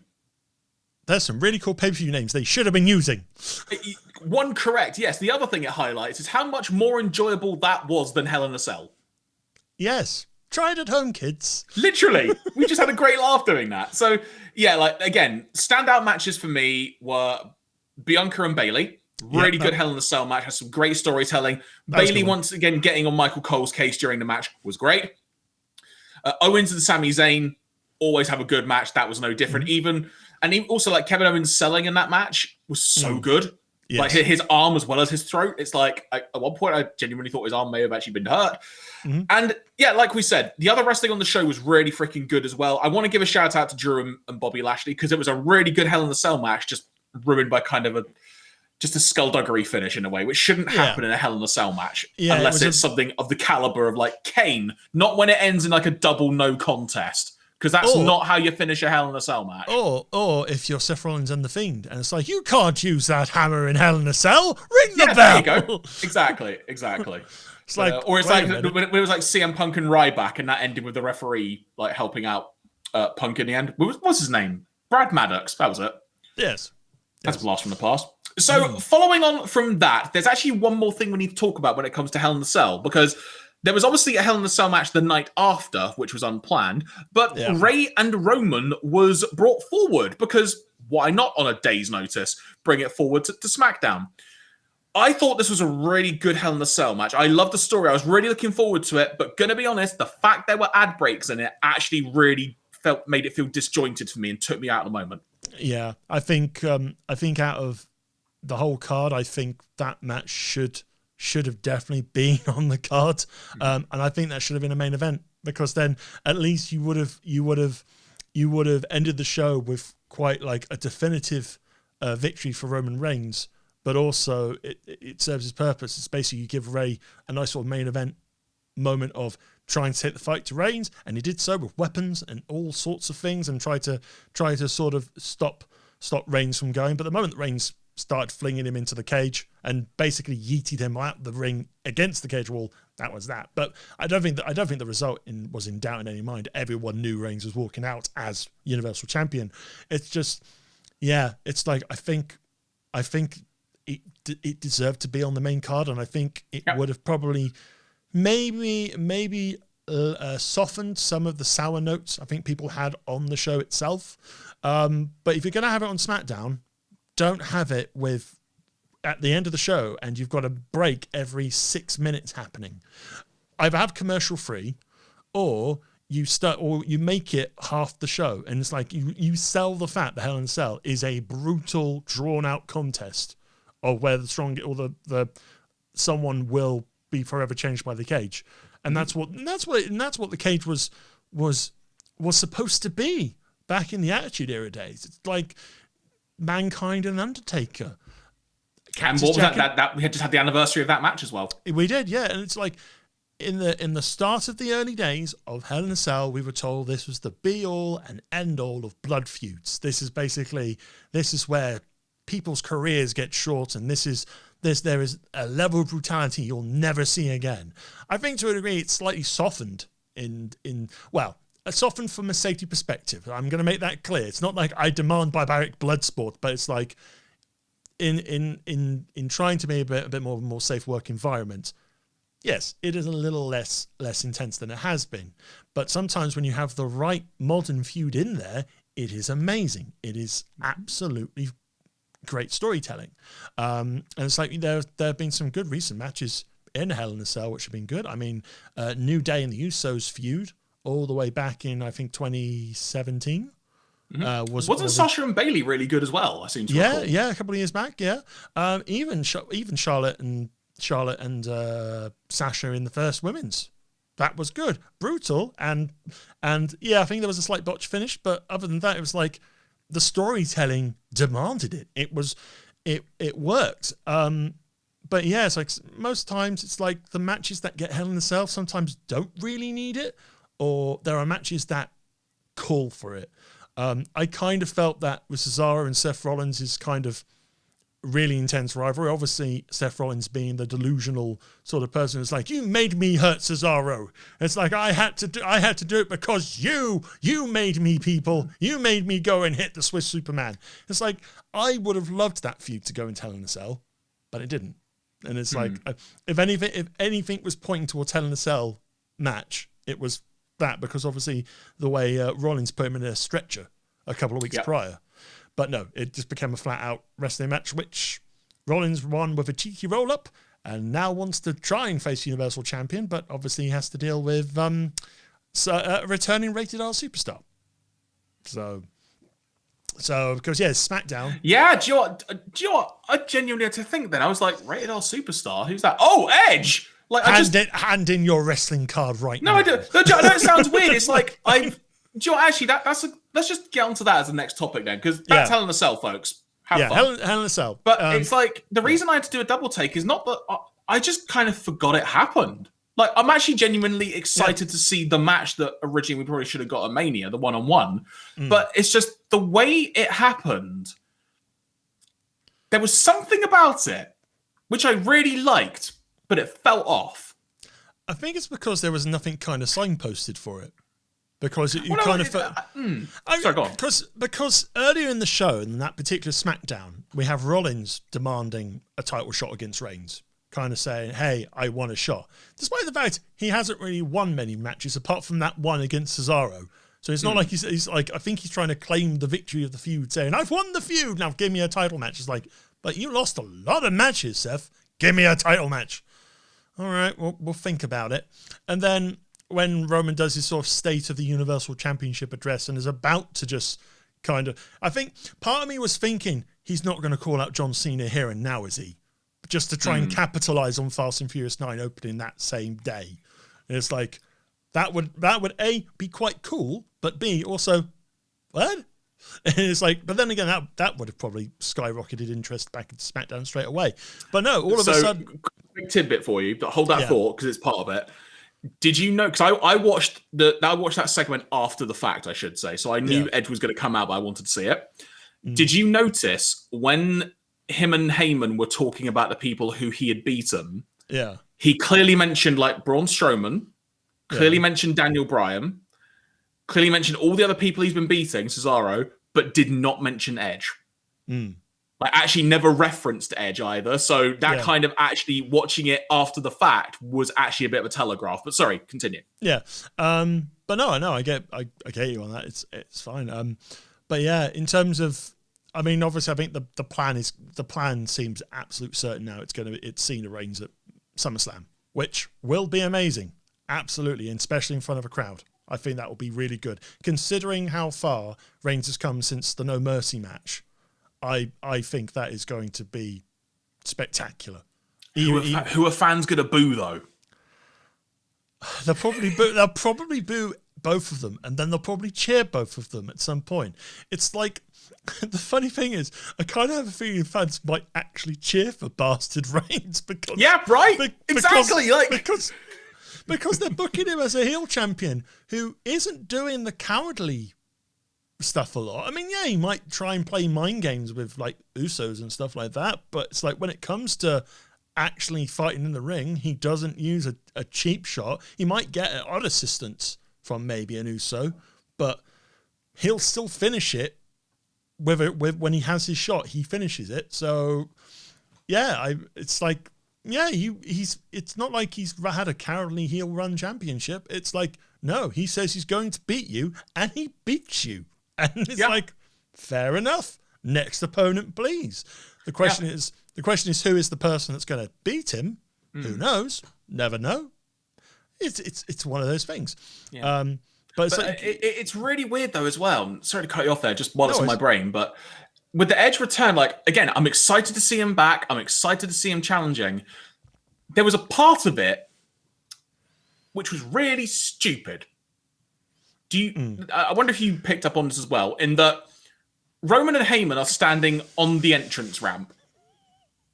And then Edge proceeds to speak into the primary hard camera where, you know, the main shot of the ring. Like, I'm here, Roman, where are you? Or words to that effect. And I'm literally thinking, he's on the ramp. You were just looking at him. Should you not be saying that to him? Not like this. Where are you, Roman? If you're Roman, imagine that for those watching the video. Like, where are you, Roman? It's just, makes no sense. It's like I've got nothing to sort of put by me. It's like, where are you, Roman? He's behind you. Where are you, Roman? It's almost like a pantomime. Like, it's like, Edge, turn 90 degrees to your right. He's there. Over there. Yeah. There. That was the one kind of random point, which was like, that kind of took me out of it. But again, still excited. Unless it was like a botched camera angle, I suppose. They basically cut to that before Edge was in the ring or something like that. I can't remember, but yeah, it just seemed like an unfortunate shot picking them up at the top of the ramp. When rather than them staying at the ramp, they should have probably just hightailed it through the curtain. Maybe. I don't know. But anyway. Mistakes can happen, or things like that happen. That's the beauty of live television. Yeah, I think the match itself will probably be very good. I think people are going to enjoy it at Money in the Bank. Reigns will win, absolutely, but I have a feeling it's Seth Rollins' shenanigans this time. Because I think that builds up. I think that builds up to a potential SummerSlam match between Rollins and Edge, which I think will actually be quite fun. That will be really good fun, actually. I'm up for seeing that. And also, congratulations to Becky and Seth because they're now married. Yes, they are now married. Congratulations. As broken on WWE's Twitter. Yes. Rather, as broken on WWE's Twitter after Seth broke the news on his Twitter. Yeah, pretty much. I should say. He just went, I'm getting married. And WWE going, they're getting married. Look, people. We know the news when it happens. Honest. There you go. So, what I would say is this. Money in the Bank, we've got a lot of stuff being announced. We've got qualifying matches happening. It's almost like WWE have to sell some tickets. Yeah. And there was an interesting development when Randy Orton was not at Raw and Matt Riddle had to take his place, which is so good. It's full disclaimer, I don't know if there's actually like a real reason Randy Orton wasn't there and, that hopefully everything's all right. I don't know. But either way, the way they executed this story was excellent. Like just Matt Riddle like doing the Randy Orton pose and getting freaked out by the pyro. It's so good. But I can also imagine this being what breaks up their team. Because Randy's now got the perfect excuse to basically be told, hey, like, we were going to give you another chance when you're back this week to qualify, but he said he'd take your place and was kind of insistent on it. Yeah. And then Orton could just go, you cost me my spot in Money in the Bank, Matt. It's like, I'm sorry, Randy, I'm sorry. Yeah. I think if there was something serious, we probably would have heard about it by now on the rest of the news sites. I kind of think this is a storyline perspective, why Orton didn't turn up.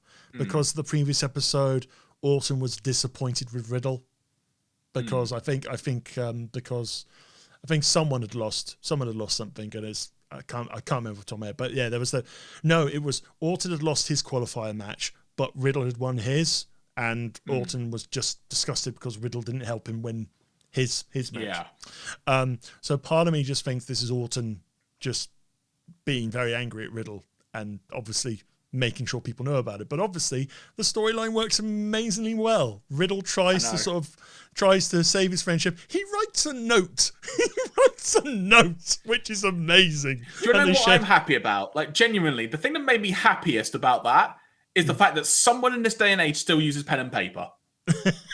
It's like, dear, not general manager Adam Pearce, please let Riddle fight for me. Signed, Orton, just Orton. Randy Orton. But no, I think this could go a little bit further. Where I think if Orton's not in Money in the Bank, I think he might cost Riddle the match. Out of just turn up an RKO and just off his way, and we got a SummerSlam match again. SummerSlam card's already kind of forming quite nicely. Just there, it's all right. Isn't it nice to be able to think forward like that? Yes. It doesn't take much, but it's really, really nice. Yeah. Random note about WWE.com, because I've just gone onto the Money in the Bank page just to see what matches are currently announced. Yep. They describe this show not as a pay-per-view, but as a premiere show. Ooh.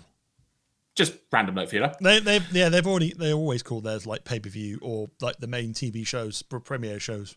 Oh, because I'm pretty sure they actually called it like the Money in the Bank pay-per-view on the show. So it's like, well, you can't win, whatever. So the currently announced matches are as follows, as according to WWE.com. Mm-hmm. Kofi Kingston challenging Bobby Lashley for the WWE Championship. That'll be good. The men's, I was going to say two words there and I couldn't get one about. The men's Money in the Bank ladder match currently featuring Big E, John Morrison, Ricochet, Matt Riddle, and Drew McIntyre.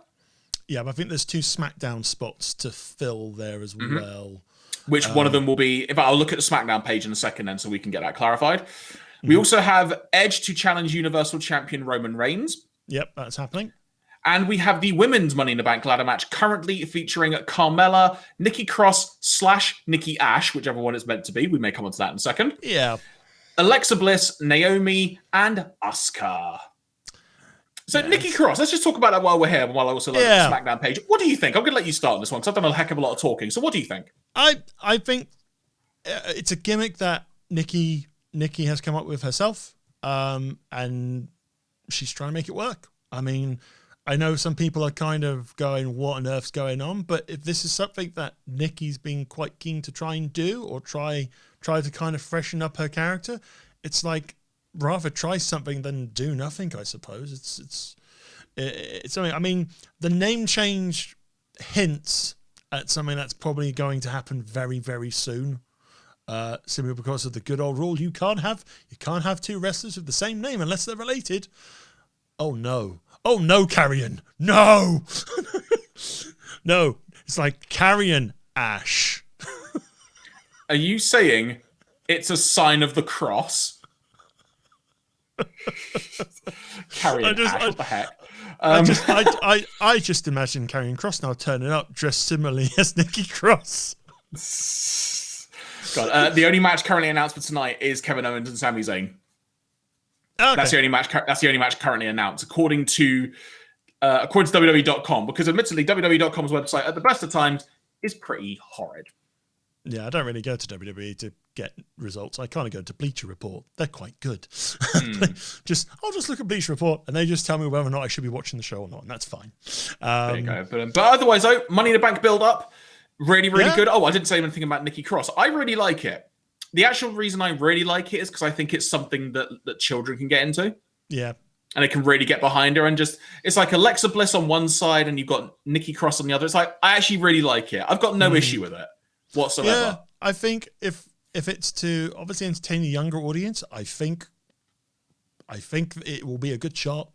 I mean, it's like a good period for a while where John Cena was obviously the kids love John Cena. Oh yeah, the older, more wiser wrestling fans might be furious about him, but the kids loved him, and it's like the kid and the kids love him, and obviously the Make-A-Wish kids and stuff like that. He's like he's done like hundreds. He's like one of the record holders for Make-A-Wish because all those young kids managed to sort of connect and resonate with John Cena. So I think if they're going to try try and find new ways to kind of encourage their younger audience to still stay watching their product. Can't go any, I mean, a good battle of good versus evil, like their own superhero versus their kind of spooky Joker-ish in Alexa Bliss. Who knows? I mean, I'll see how we'll see how it goes. I mean, but it's like to kind of throw out the window after like a show or two is kind of. Yeah, that's what I hope doesn't happen. I'm really hoping. Yeah. But I mean, you made an NXT reference there with Karrion Kross. So let's talk about NXT briefly before we wrap up here today. Yep. Obviously, we had the Takeover show a few weeks back. Overall, from my perspective, really solid show. I've honestly not seen a heck of a lot of NXT in quite a while. I thought the main event was all right. It felt like there was too much going on, but I really, really liked the interaction between Pete Dunne and Karrion Kross. I thought they had some really good chemistry there. Also, hindsight being 2020 as well is even more amusing. But I did also really enjoy Wade Barrett having to explain what the reference "It's Coming Home" is when Pete Dunne had told him earlier in the day that that's what's going to happen in the match tonight, and him having to explain to the commentators what "It's Coming Home" means. It made it even more poignant now, given that, the football result the other day at Wembley Stadium with England defeating Germany. Oh, they managed to sandwich it in NXT on this past Tuesday as well. Oh, did they? Oh, well, there you go. Fair play. Yeah, Wade Barrett going, England beat Germany 2-0. Good. And it's like, I think it was on a random match that had no one from England in. I mean, Joe, at that point, that probably shows you that Wade Barrett had a note going, right, if I need to fill some time, he's like thinking, I need to fill some time, I'll use this reference quickly. But otherwise, the actual thing that I also really love the opening 6-man. Yeah. Really, really enjoyed that. It was a great showcase for all of those people involved in that match. And also, because I really, again, haven't paid attention to NXT, or not been able to, rather, for quite a while, I've really not seen the current incarnation of Xia Li. And I really, really liked it. I really liked the presentation. I love the whole look and the whole feel about it. And it really, you could tell she's really come on leaps and bounds since she was utterly mullered in the Mae Young Classic a few years back. I think there was an interview with Tyler Breeze, or the recently released Tyler Breeze, a day or two ago. And Xia Li is one of his students at his wrestling school, which he runs with Sean Spears over at AEW. That's, what's it called? Flatbacks. That's what it's called. Yeah. And Xia Li had been with WWE for some time after the Mae Young Classic, and she was kind of going, why am I not? And it was like, I'm working hard. What's happening here? So she went to train with Tyler's school for a couple of weeks. They filmed a match, showed it to Triple H. But yeah, a couple of weeks, the current incarnation of Xia Li began. So yeah, it's been a really good presentation, and I think there is still legs to go with the character and even with the faction. There was a bit of an awkward match or follow-up match with the mixed tag Xia and Boa had with Martinez and Jake Atlas, where Lee literally knocked out Martinez with a roundhouse kick. God. And it's like the impact doesn't look like it's really, really struck, but there was a way in which he just Mercedes sort of just crumpled, and then just instinctively lifted her shoulder, and the ref just decided to stop the match, and the camera just panned away, and we didn't see what obviously medics and stuff, but apparently she is okay. But yeah, I mean, it's a little unfortunate sort of misstep. These things happen in wrestling, they do. But I don't think it's anything. I don't think that action was anything malicious or anything like that. And I really hope they use that to their advantage, not in like a malicious way. I mean that, but in the sense of you want to say that Xia Li's got kicks that can knock people out, legitimately has done now. Yeah. That's absolutely something else you can use. And obviously pending Mercedes being cool with that, because that sucks. It's like, when Jerry Lawler died on Raw, and then they used that in a segment a week or two later in like a CM Punk Paul Heyman promo. I really did not like that at the time. Like, really, really didn't. But some unfortunate botches end up creating real legacies. Case in point, Becky Lynch. Yep. That bloody nose moment. That bloody nose just basically cemented her as a superstar. Thanks, Nia Jax.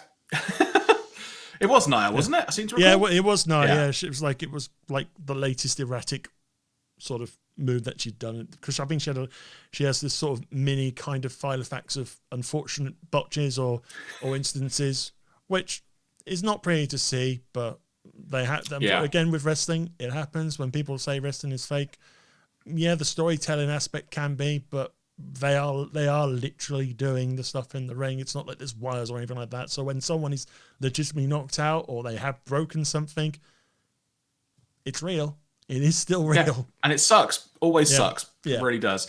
But I'll tell you what, I'll let you continue talking about NXT, because again, I've not seen much more of it. So talk about a couple of highlights, and then we'll get on to a couple of quick news bits, and then we shall wrap up for today. Yeah, so in terms of In Your House, I think having watched a lot of the takeovers, pretty much all takeovers since probably 2016 when they were really starting to get going.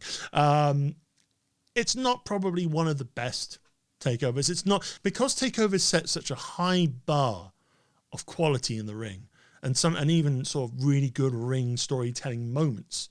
Not all the shows get up to that caliber, and I think In Your House just falls short of it. But that does not mean it is a bad show in the slightest. There is some very good wrestling on the show.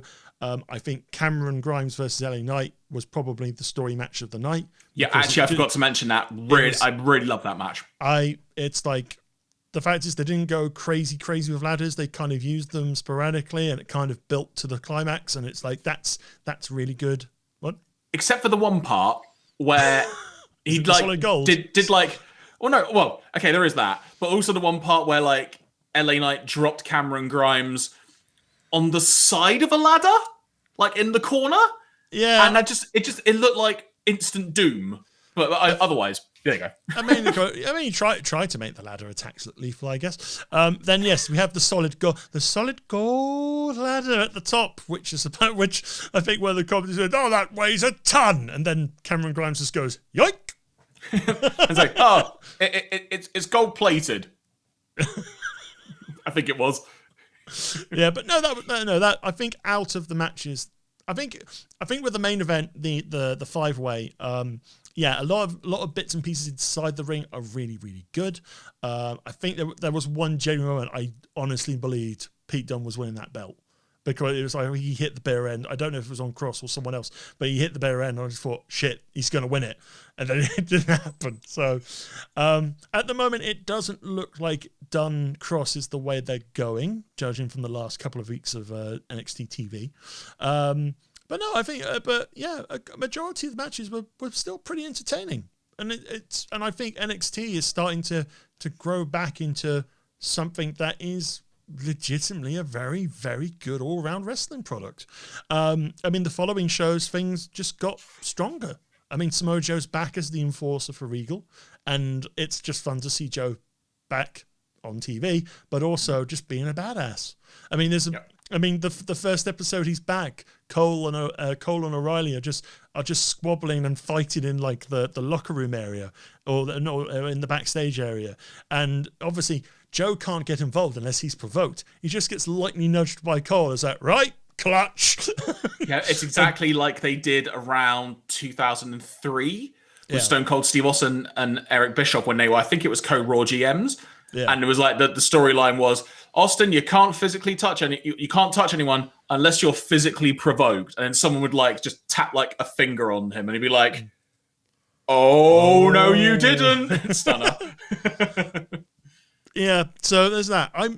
Part of me thinks they are seriously trying to get Joe back to in-ring action, because the following that episode and the following, I think 2 episodes as well, give or take, have also kind of really hammered on with Adam Cole being slightly obsessed with Joe getting involved in stuff. It's like I need to see Adam Cole and Samoa Joe. I need to see this. It's like he's still having he's still bickering with Kyle O'Reilly, but every so often he just goes back to talking about Samoa Joe and just getting angry about Joe. And it's like, if they are serious about getting Joe back in the ring, part of me's thinking they would not have this being laid out on TV.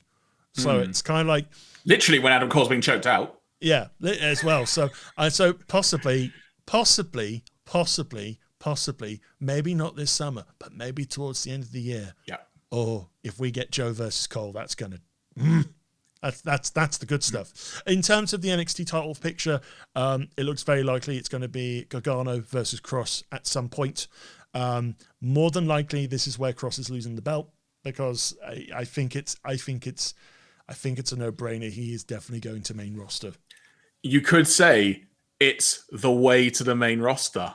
Ooh, indeedy. I make no apologies for that, everyone. Yeah. The only thing I hope, and this is obviously, I mean NXT call-ups to the main roster is all it is. It's like it's either all right to a point or just a complete disaster, and we've seen it time and time again. It's like, I think what really helps with the Cross characters, while the in-ring work might not always be the same scratch as, say, an Adam Cole or a Pete Dunne or something like that, there is something about the presentation that works. There is something about having him and Scarlett come out to that rock music, to that eerie environment, and just having Fallen Prey just being bellowed out at high voice. And I don't want to see that kind of broken up a bit when they go to main roster. I know there's been reports that Scarlett might also be going to be wrestling on the main roster, which make them a power couple. Make them a power couple, and that would work even better. That would be amazing. But it's the main roster, so it's kind of like, we'll have to see. I mean, it's like, there have been genuine times when you see a wrestler go up to the main roster, you think, yes, this is going to be a good move, and it just hasn't panned out because of X, Y, and Z. Hopefully the fans can help with that. Fan reaction, hopefully, can force them to have to do well with it.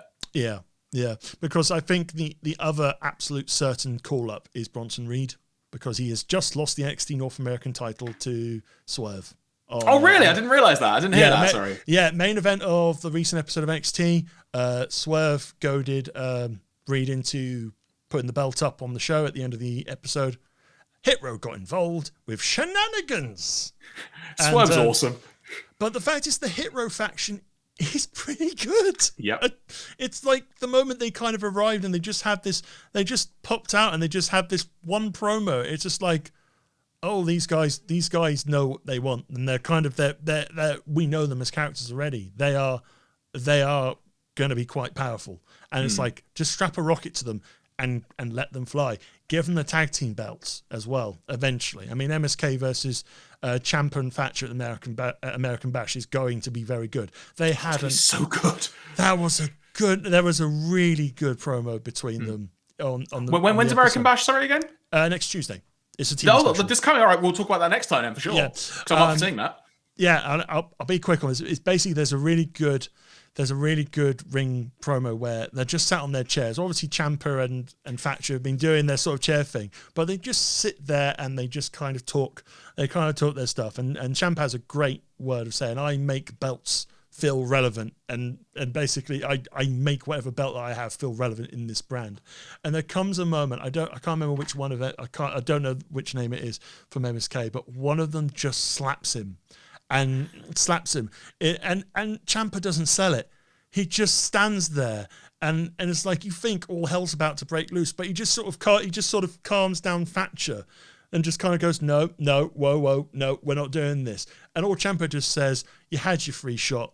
Next week, we're taking those belts. And it's like, part of me really wants to see them take the belts. Part of me thinks MSK will still keep the belts and maybe lose them to possibly Grizzled Young Veterans, because I think they still deserve at least a good shot at those belts. They've had a good feud. But it's like, that's going to be a good match. I think Great American Bash in general is going to be a nice little episode. Cole O'Reilly, be fine. The tag team match, women's tag team, you've got Io Shirai and Zoe Stark versus The Way, which I think will be great fun. So yeah, I think it's gonna be maybe there might be a North American title rematch there as well. Who knows? But no, I think at the moment NXT is getting more and more interesting and getting more exciting. I mean, I haven't even talked about Roderick Strong coming back in Diamond Mine. Yeah, there is so much going on. Yeah. And you know what, actually, I think this is a really good way to table this discussion. on our next episode, we'll be talking about Great American Bash, because I actually really want to see that show now you've actually told me more about it. So we can talk about, because it's the Diamond Mine faction he's part of now, isn't it? Yeah, so we can talk about that and a few other bits and bobs as well, and that'd be a good way to sort of catch up on NXT, because admittedly, with the stuff we had planned today, we talked about a heck of a lot, but there's only so much time in the world. This is true. But the one thing a couple of things we will quickly touch on before we go. Obviously, there were a whole bunch of WWE releases very recently. Yeah. It sucks anytime anyone gets released, quite frankly. Some surprising names in there. From my perspective, I think the one that got to me most of all was probably Tyler Breeze. Yeah. I don't mean to sound so surprised about that, but I only mean from the perspective of I've been watching a lot of up, down, down over the past year during the pandemic, and it's kind of like what I was saying about the AEW promo earlier. Like, AEW, I really looked forward to it every week, and some of the stuff on up, down, down has just been really just fun to watch. Yeah. And it's something I've been really looking forward to. So it's more just in a slightly selfish way, it's just from the perspective of where does he stand on up, down, down stuff. It's just what I want to know. But maybe they might be able to work out some sort of small contract agreement that allows him to do up, down, down. Maybe we'll see. Maybe in that sort of sense, it depends what he really wants to do post WWE. Does he want to just focus on the wrestling school? Does he want to consider other companies and so forth? I mean, I think if there is a plan for certain wrestlers, or there are attempts to get wrestlers back into the fold in some degree, they're usually quite quick to do it. Again, Joe being one of the cases. Obviously, the day he was released, Triple H is on the phone to him straight away saying, no, come back to NXT. We've got plans for you, or we want you. So I mean, the releases, again, is part of a business thing from budget cuts when they're really profitable. But so it's like some of the talent that was cut in the second round of the more recent ones, I think were talents that weren't necessarily getting relevant TV time. I mean, the problem is it takes 205's roster down to 5. So I shouldn't laugh, sorry, but it's also like Aleister Black recently as well. I mean, that's just baffling to me. But and I think some of the releases, I think the company have just really kind of put 1 and 2 together and just gone, oh wait, we shouldn't have done that, should we? But some might just say it was just like a lucky dip, wasn't it? Effectively, or unlucky dip, I guess, as it is in the case for some of them. It's a horrible thing, but part of me sometimes just think they just closed their eyes and just went that one, and that one, and just play a chance. I mean, because I think still out of the most recent releases, the Aleister Black one is just it's baffling. It's just stupid. They just started him back on TV with vignettes, didn't they? And now they invested a lot of time in him, and then it's like, oh, well, Big E hasn't got an opponent now for a bit. What do we do with him? Apollo Crews? All right, fine. But yeah, I mean, it's like, I think with some releases, I think when you get a little bit more information from the news outlets, they kind of start to make a little bit more sense. I mean, especially possibly with Braun Strowman, with a fight with the 1 million, the big money contracts and stuff like that. But I mean, the thing is like, if he's going to keep wrestling, there are companies that are going to get him. Yeah, exactly. And at least there is actually alternatives. Yeah, I think that's one of the more positives looking out of the releases, is there is a whole world of opportunity now for those wrestlers to go out and find more companies to work with, because I think any wrestling promotion with even 1 or 2 names on that release list are going to be so much better off in a way. And as well, I mean, obviously this time last year, there wasn't really much many wrestling companies still kind of going at that time. It was only AEW or occasionally WWE. So it's like, I think if it was back when everything was probably locked down, this really would have sucked balls. It just would have sucked to the nth degree, and it would just be a very horrible thing. I mean, it's like some of the releases still from 2020, when it was when they got rid of Drake Maverick, and you had that kind of gut wrenching video. I mean, a bit questionable how WWE kind of worked that back into an NXT storyline and kind of put him back into the fold a little bit. But it was during that time, to lose your job and not to have financial stability was a terrifying prospect. Yeah. But I mean, it is sad to see people lose their jobs, but I think I think the people release will have no problem whatsoever finding new avenues to explore with their wrestling stuff. It's like, and then you see some pictures. I mean, there's a picture of Buddy Murphy this past week. It's like he's eating Buddy Murphy and just kind of become JoJo level hench. He looks jacked. It's like fucking hell.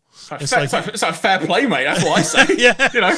Yeah, it's like if he eventually does go to places like AEW, it's kind of like, yeah, it's like I think the catchphrase they gave him on 205 was like what was it, the secret, like it's like something secret. I can't remember. It's like secret sauce. No, it was kind of like best kept secret. There you go. Yeah, yeah. And like Tony Nese as well was like a very similar boat as well. Yeah, yeah. But it's like, again, it's like some of the releases, especially 205 Live, it's like they kind of highlighted like, yeah, we couldn't really do our stuff on the proper main roster, but 205 Live, we were able to just have fun. So it's like, okay, but then again, it's like WWE didn't really care much about that show anyway. Exactly. Yeah. And the final thing we will touch on today before we wrap up, Ian, is that WWE is coming back to the UK. Yes. It's doing 4 shows in September. There's 4 dates. Tickets are on sale now. Mm-hmm. If you want to get tickets to London show people, they're really flipping expensive if you want to be anywhere not in the upper tier of the gods. Yeah. 90 quid for a floor seat. Yeah, I think actually this is the rearranged tour dates from May 2020. Yeah. Or the WrestleMania Revenge tour. But either way, no, I think the thing that is significant to me is, well, from my perspective, is obviously they're coming in September. I genuinely thought they're not going to be back until next year. They usually do it about November. There's usually like a Survivor Series theme thing I seem to call, but there was just an element where I just thought they probably want to just get things going in America again. Yeah. And we'll probably just focus domestically, especially because technically at the moment, I'm pretty sure that travel between the US and UK is not easy. Yeah. Like there's lots of things. And, potential quarantining malark as well. It's like there's obviously come September, hopefully things will still be a lot better. And, here's hoping, but, don't count your chickens before they hatch. Yeah. But either way, like from my point of view, I think it's great to see that that's a sign things, are happening. Personally, I don't want to be near that many humans. Yeah, it's too soon for me to be in an arena with like 10 to 16,000 people. Yeah. Quite frankly. I've been living like a hermit for a year. I need to ease my way back into social situations. Yeah, I mean we've had this sort of apprehension, I guess, with conventions and that, especially big shows like MCM and stuff like that. I think it's a kind of see how the next couple of months go, really. I mean, vaccination program in the UK has been going good. I mean, it's like I've had my first injection. I believe you've probably had your first injection. I've had one. I've got my second one coming up. I was going to say next month, but we're in July now, so sometime this month. Okay, so yeah, I've got mine at the start of August and so forth. So so vaccinations are going quite well. I think it's just seeing how the cases unfold over the next couple of months, really, and it's going to probably define how people engage with people in a sense. It's still okay to have that anxiety about crowds and about obviously of COVID and stuff like that. So I it's like if people wanted to stay at home and be safe, that's absolutely fine, and they should not feel ashamed or feel like they'll be persecuted for that sort of stuff. It is what it is, and it's like people need to feel safe, and that's the only way people will eventually go back to events is when people are safe. Yeah. So there we go. I think that's going to wrap up this edition of the BunkaMania, as it were. Thank you very much if you have been watching and or listening to this episode. But before we go, Mr. Ian, I'm going to let you do a few plugs because people can get hold of us and reach out to us and indulge in lots of Bunkazilla related content. So why don't you give them the lowdown on what they can indulge in on a weekly basis and how they can also find more? Yes, if you would like to get in touch with us to talk about any of the stuff we've talked about in the show today, do drop us an email over at contact@bunkazilla.co.uk. We also stream regularly on Twitch every week, Mondays, Tuesdays, Saturdays and Sundays over at twitch.tv/Bunkazilla UK. There's watch-alongs, let's plays, and the occasional geeky discussion, so do pop along and join us there. Also, we do reviews, we also do articles over at bunkazilla.co.uk, and that's where you can also find other great podcasts like Real History UK, Hustlers of Culture, Binges and Box Sets, all that sort of stuff. And yes, and of course, there's always the patron shout-outs.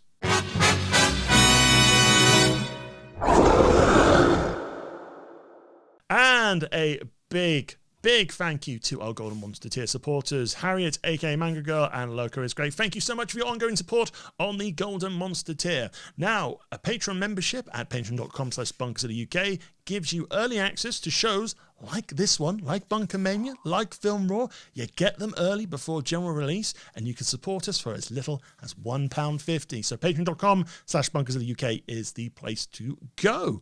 And yes, as always, follow us on Facebook, Twitter, Twitch, Bunkazilla UK. It's the magic word. It's the magic word that will help you find us Monsters of Cultures everywhere. With that being said, everybody, from him, Mr. Iain Boulton, from myself, Jeremy Graves, you've been listening to BunkaMania. We'll be back again with another episode very, very soon.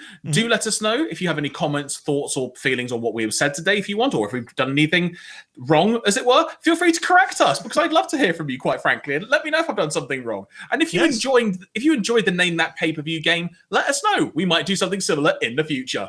Thank you very much for checking us out today, and have a great rest of your day, afternoon, evening, morning, night, whenever, whoever, whenever you are listening to this. Thanks. Bye-bye.